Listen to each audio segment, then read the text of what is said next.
Intinya mah kita mendapatkan informasi dari ayat tadi bahwa kama kutiba 'alal ladzina min qablikum, ini artinya bahwa tradisi puasa ini itu bukan tradisi baru yang dibawa oleh Kanjeng Nabi Muhammad sallallahu alaihi wasallam, tapi tradisi puasa ini sudah diberlakukan untuk bangsa-bangsa sebelum Kanjeng Nabi Muhammad. Artinya di Eskimo dulu sudah ada ibadah puasa.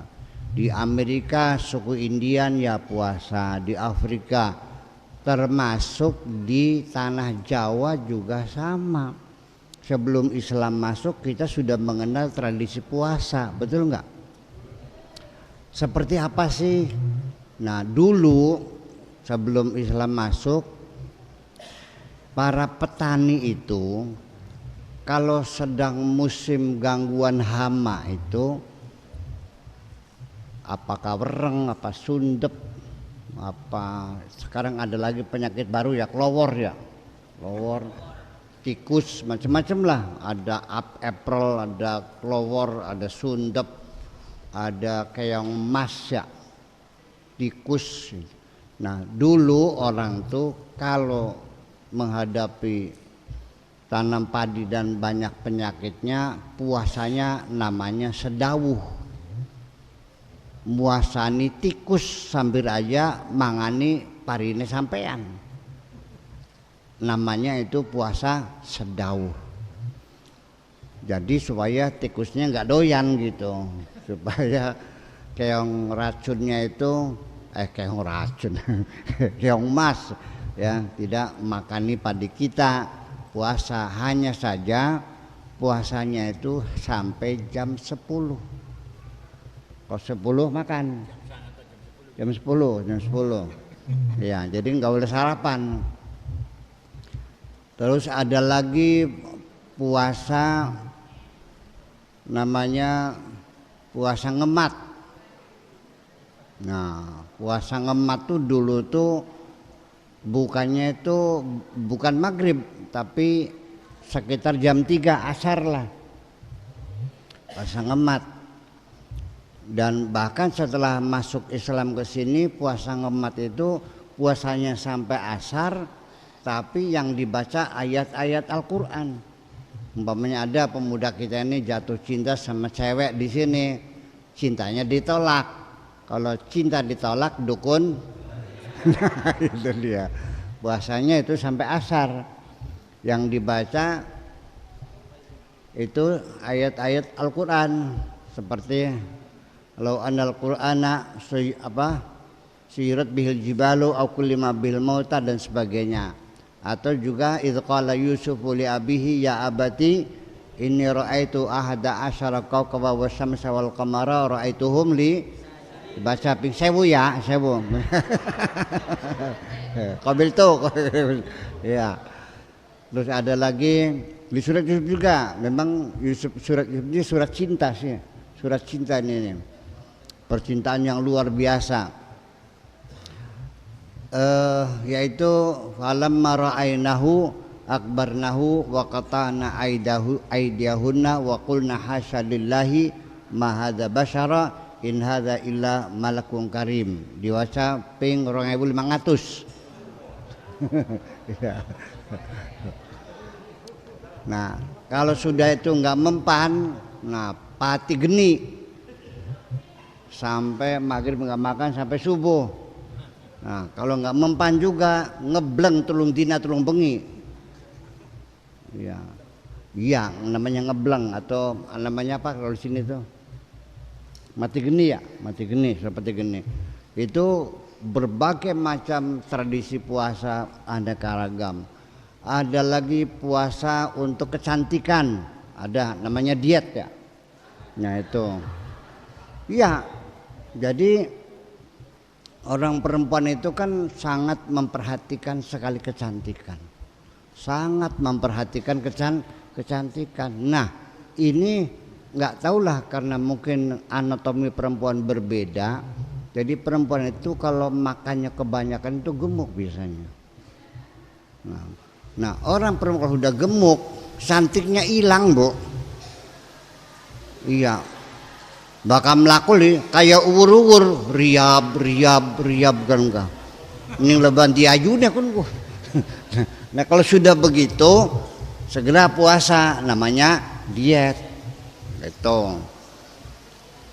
Kemudian ada lagi puasa yang jenisnya tidak makan yang bernyawa.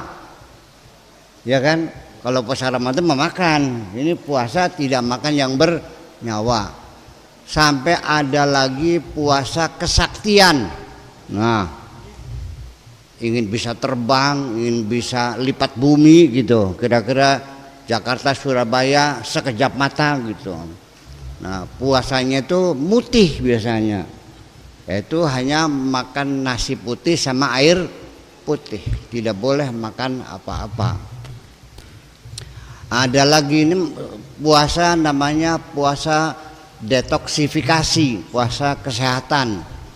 Tujuannya adalah detox, yaitu membersihkan perut kita dari racun-racun tubuh. Jadi artinya bahwa kita ini setiap hari makan. Yang dimakan apa? Sambal goreng, dendeng, bergedel, otokowok, encrot, keripik, kerupuk, lantak, opak, rengginang. Masuk semuanya. Setiap hari perut kita menggiling makanan-makanan. Nah, itu makanan yang dicerna dalam perut itu meninggalkan sisa-sisa. Nah, nantinya disebutnya dengan racun tubuh. Nah, itu namanya racun tubuh. Jadi bukan dari luar tapi dari dalam tubuh kita sendiri. Nah, ibaratnya ibu-ibu beli penggorengan yang baru. Ngincel enggak, Bu? Ngincel. Terus dipakai setiap hari buat goreng gesek, goreng sabrang, goreng bawang, goreng terasi. Lama-lama warnanya kayak apa? Nah, melekat di situ. Nah, perut kita juga sama. Setiap hari masak, ya, mengolah makan kita juga akan tersisa di situ. Itu namanya detox atau racun-racun tubuh. Nah, juga dianjurkan suruh puasa. Namanya puasa detoksifikasi. Ada lagi puasa dengan tujuan untuk mencegah terjadinya infeksi. Karena tubuh kita ini ketika dioperasi Bu ya, jangan dikoperasi ya, dioperasi.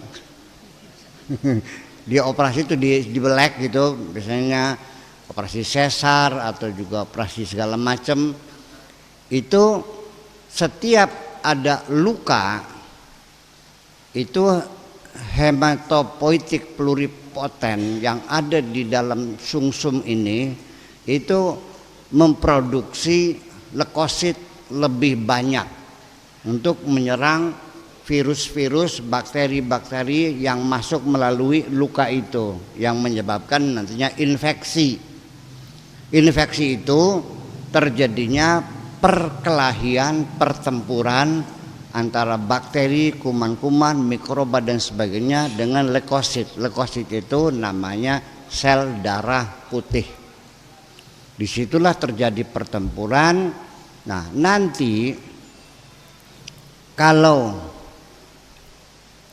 pertempurannya itu sengit, badan kita menjadi meriang, ya kan gitu, terjadi pembengkakan. Nah, leukosit kita semakin banyak, ya, yang sebetulnya idealnya 160 sampai 180 ribu per mili itu. Nah, itu bisa meningkat sampai 200-300. Kalau kebanyakan itu namanya leukemia nantinya.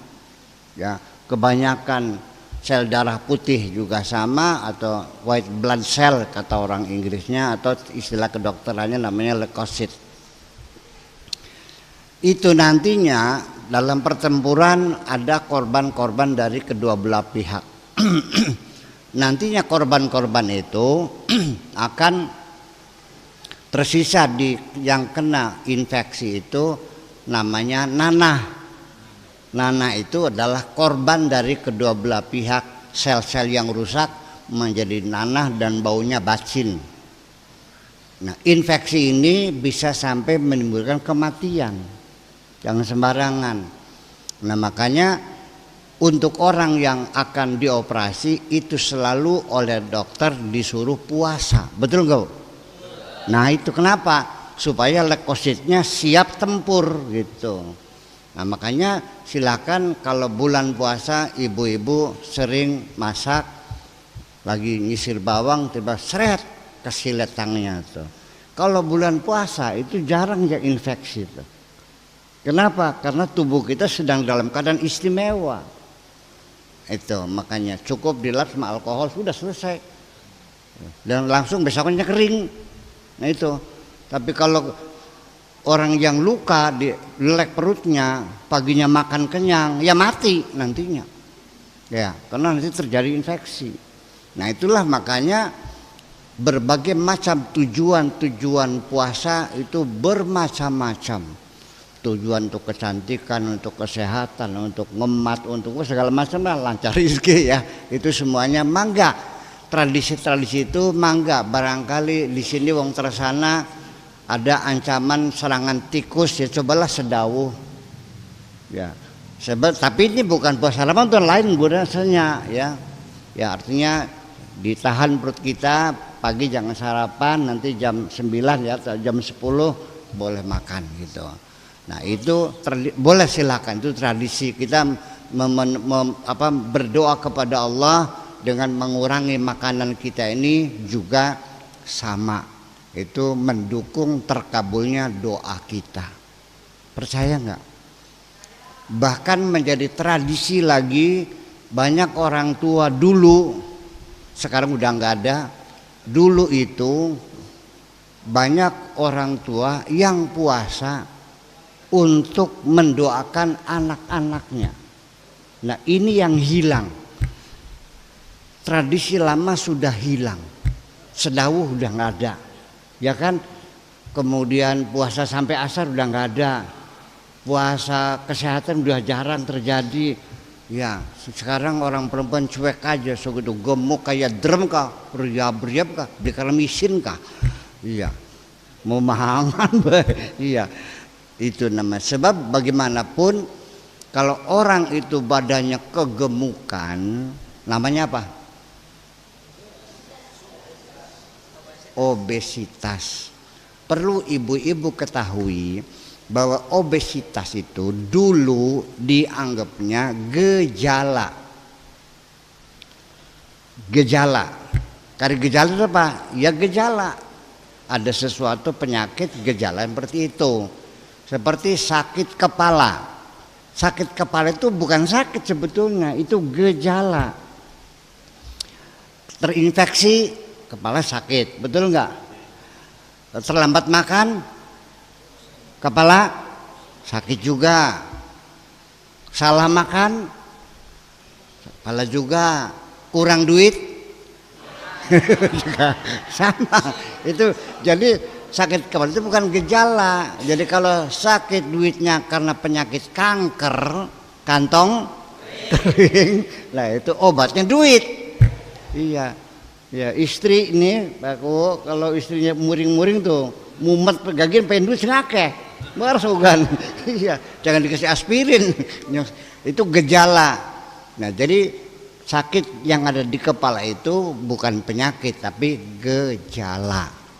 Oke, nah dulu obesitas itu dianggapnya gejala, tetapi sekarang sudah masuk dalam daftar penyakit, dalam patologi bahwa obesitas sudah disebut penyakit. Karena dengan obesitas ini banyak sekali pengaruhnya, bisa jantung, bisa penyumbatan, bisa sampai menghalang-halangi orang tidak bisa punya anak. Berat badan berlebihan, napasnya sesek dan seterusnya. kena jantung karena jantung itu berdegupnya tertekan dengan lemak-lemak yang terlalu banyak itu. Nah, ini semuanya adalah puasa-puasa sebelum Islam itu sudah ada, sekarang masih berlangsung. Jangan dibid'ahkan, jangan dimurtadkan. Itu tradisi yang baik, silakan. Masalah tetap kita berdoa kepada Allah Subhanahu wa taala.